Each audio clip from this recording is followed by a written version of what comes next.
Hey everybody, welcome back to the Level Up, the show where we take common and popular exercises and show you how to get the most out of them for all your athletes, clients, and trainees. Today's episode, we're going to be looking at the hip hinge. First place we always need to start is the ground. In order to perform this exercise with safe and proper technique, I always have my clients start with the ground. You have to ground your feet. There is no way to produce force without leverage, right? The leverage in this case coming from the ground. So we like to start in a hip width position with my feet parallel to one another. Once they're parallel, I then make sure to stack my joints so I'm in the tallest standing position I can without excessive lumbar extension or flexion, and making sure the same thing is true at the thoracic spine. No overly internally rotated shoulders or overly arched upper back.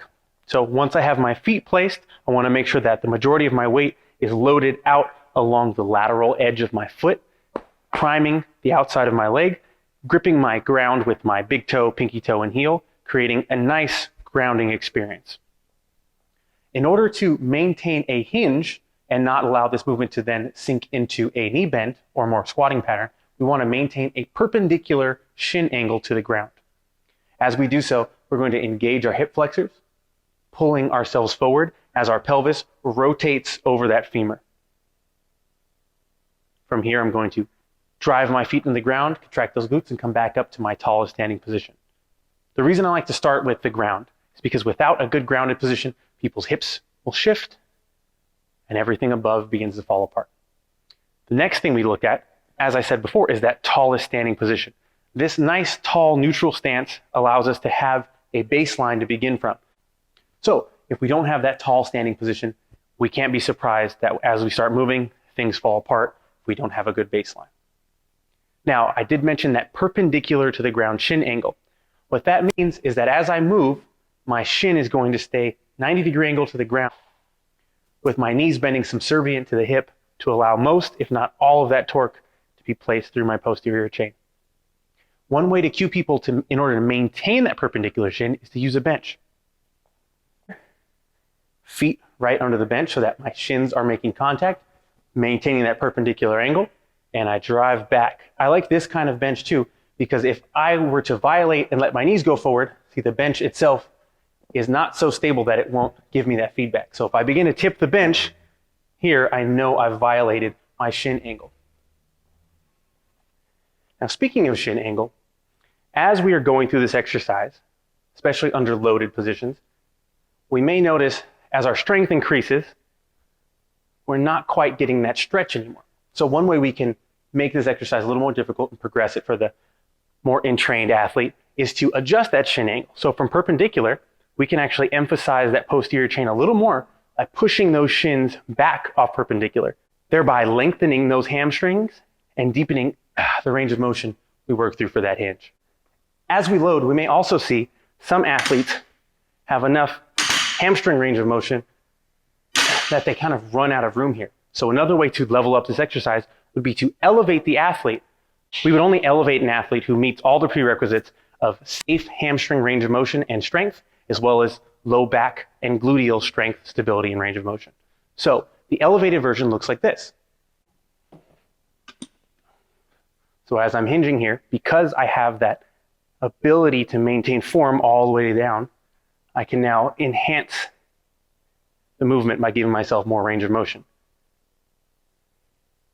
Additionally, we can add even more emphasis to the hamstrings by combining the earlier principle we spoke of by pushing my shins back off perpendicular while maintaining my nice flat back, working through that extended range of motion, really digging deep into those hamstrings. As I do so, I want to make sure the neutrality of that upper back remains intact. That's why it is always important to begin from the ground up and build a solid base for our athletes to build from.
So that is it for this episode of The Level Up. Today we looked at the hinge.